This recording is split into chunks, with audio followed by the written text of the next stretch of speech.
Wait, see if anybody gets on.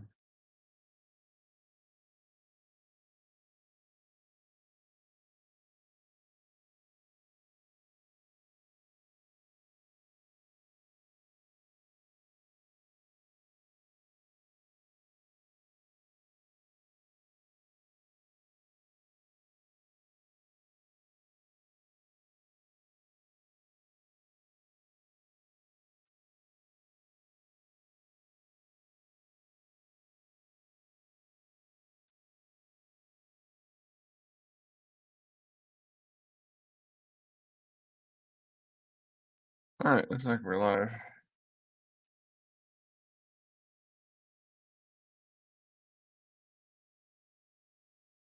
I have no idea how to tell if I'm live on using Restream.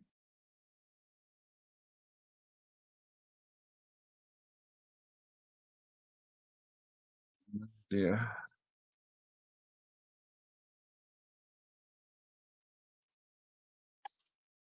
All right, I'm gonna go ahead and get started. I ordered this new keyboard. It's the X-Bose ergonomic Bluetooth mechanical keyboard.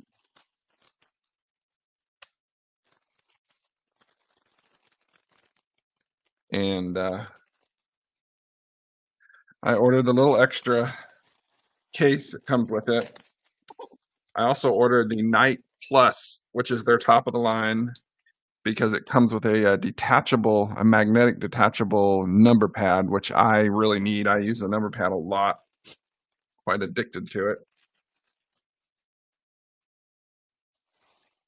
So here's the little case. What's it? See, it's not good. Wasn't cheap. They really should have thrown that in for free. It was 15, 20 bucks extra, whatever. So it feels that feeling cheap. But it is solid though. I mean, it is very, it looks like they, I don't know what material this is, but it's interesting.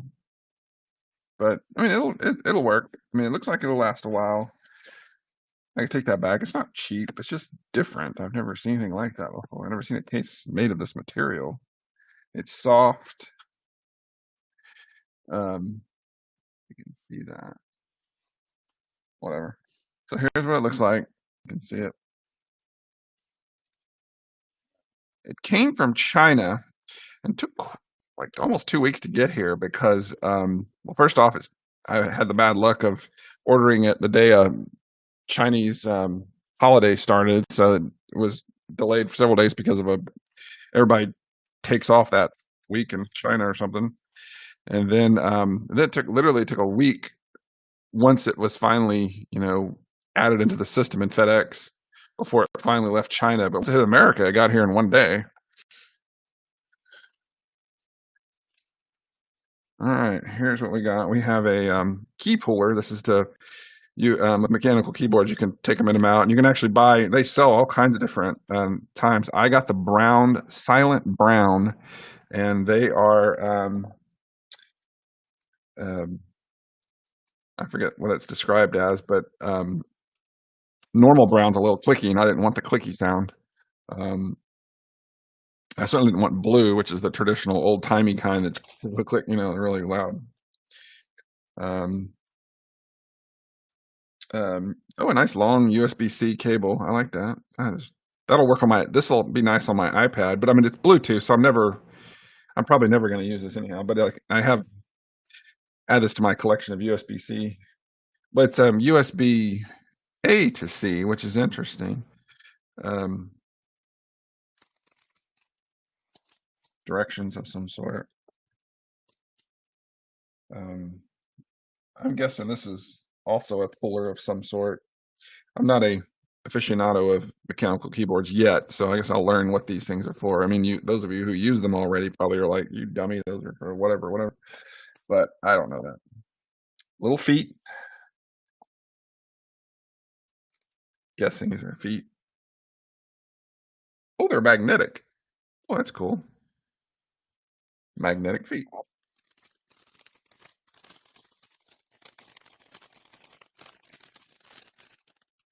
Here's the little.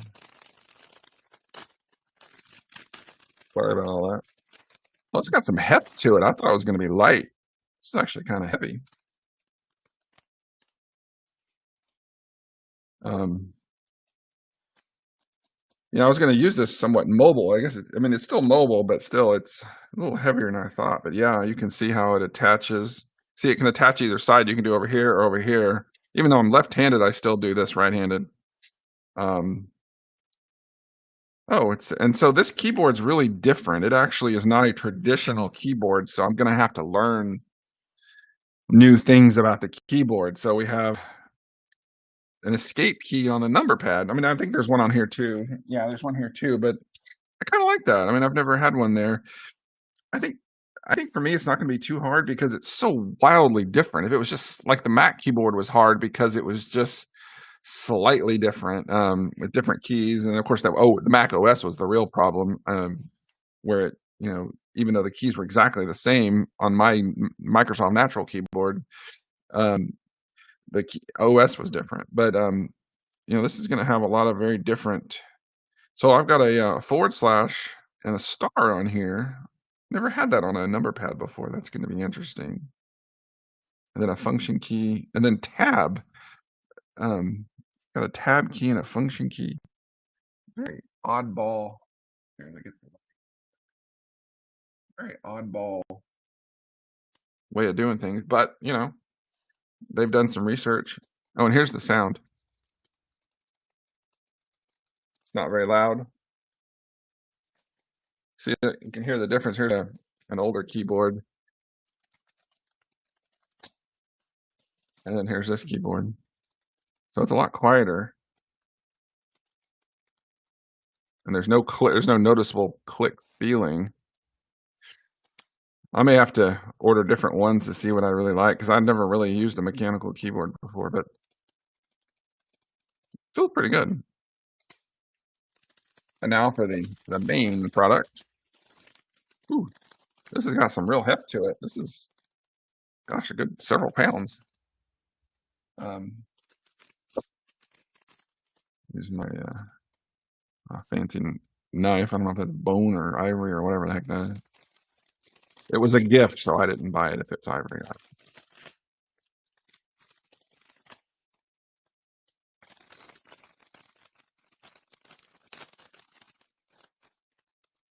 Again, sorry about that's loud. I don't know if it is or not.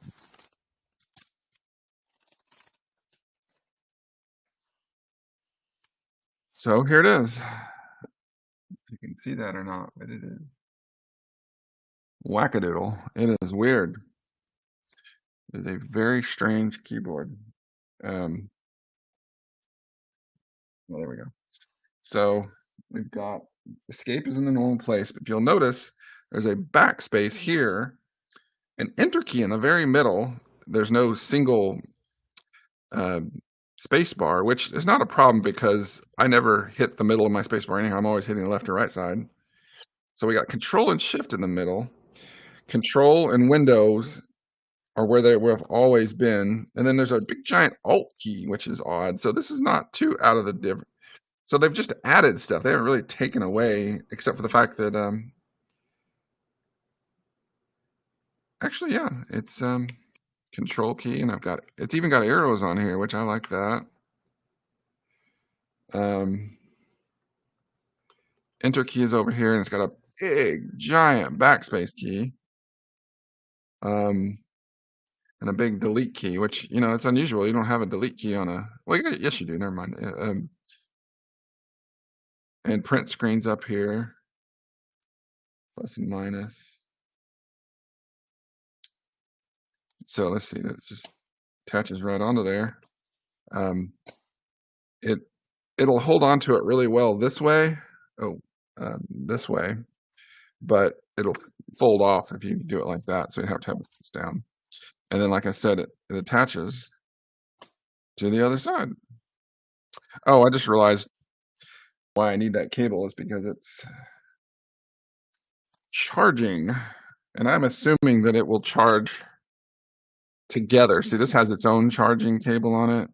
These both have charging cables, but I'm hoping that it will actually charge together, so I don't have to have two cables. That'd be a real pain. Set this aside and see what else is in here.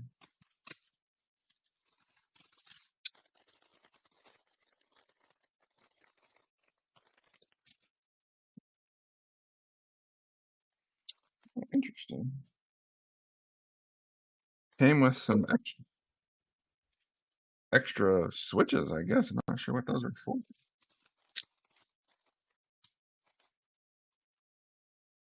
So it actually did come with two of these cables. So now I've got two charging cables. I need to read up on that. I hope I don't have to use both of them. This is more of an unboxing, not really a review, so I don't really know what I think of it yet. I don't know if it's normal or not, but it came with 4 brown switches. I guess if something goes bad or something. All this, oh, the feet on it. Interesting. So the feet just make it taller. Ah, only on the back. That's why it has 4 of them, so you can actually raise it up. See, it goes on there and on there. And then it came with 4 of them because 2 of them go on here as well.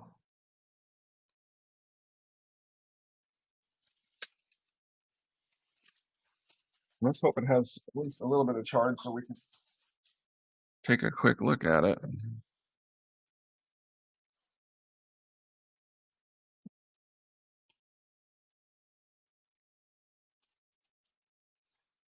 So let's see. As far as size, this is a traditional size keyboard.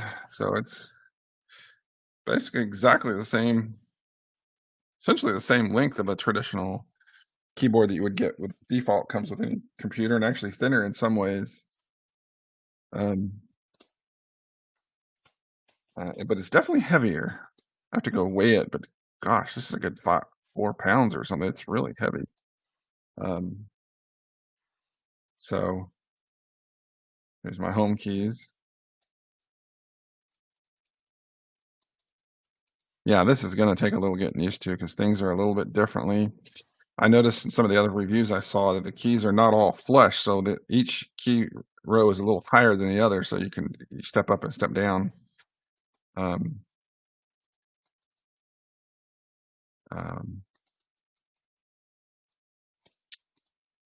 Interesting. So I guess it's got to have a power key of some sort. May have to do another video on on my review because I don't have the first clue how to turn this thing on. No noticeable power button. Whatever. So this is the unboxing of the Expos. It's also got RGB. I guess that would tell me if it was on or not because it has RGB on it. When I was ordering it, I didn't realize what they meant is that they had recently added keys that were translucent where you could actually see through them. So these keys are not, it's kind of a weird RGB because you can't make the letters and keys light up. It's actually underneath them. So there's all this RGB underneath it, but nothing on top of it. So I may have to order the other keys, another set of keys. It's like $30 for different sets of keys. And I might do that. It could be fun, play around with different things and see what I like. But I kind of would like to have them lit up. Here's another thing. They WASD. So this is if you're playing games, it's going to be a little different. They're way over here.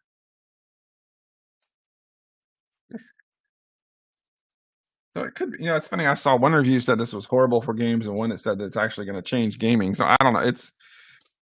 I think just like anything, you got to get used to it. And it could end up being better because, instead of having the keys in the traditional sense of, straight up and down like that, you actually have them like this. So you can see the WS, WASD keys over here, they're actually not straight in a line, so you can actually feel them a little bit better so you know where you are, because I'm always, and when I play control, every once in a while I move it over just a little bit, and I'm ended up doing something I don't want to be doing. Um, so yeah, this is pretty cool. I'm still gonna figure out. I guess I gotta read the directions. I mean, let's see here.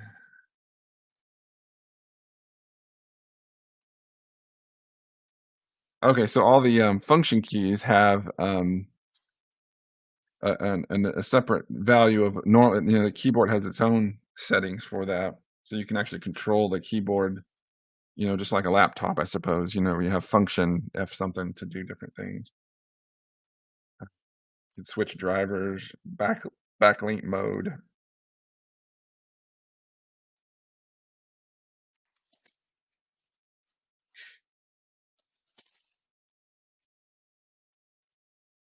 There's an interesting. They're showing the difference between a traditional keyboard and Expos.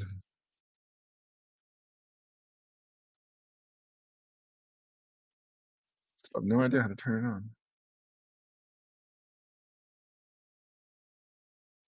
I'm still looking to see how to turn it on.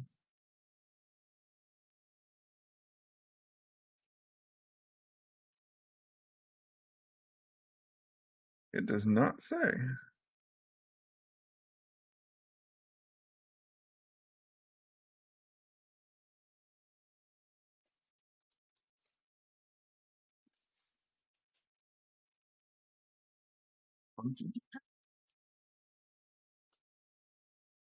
All right, well, I will have to get back to y'all on that later. Hope somebody watched this. Thank you.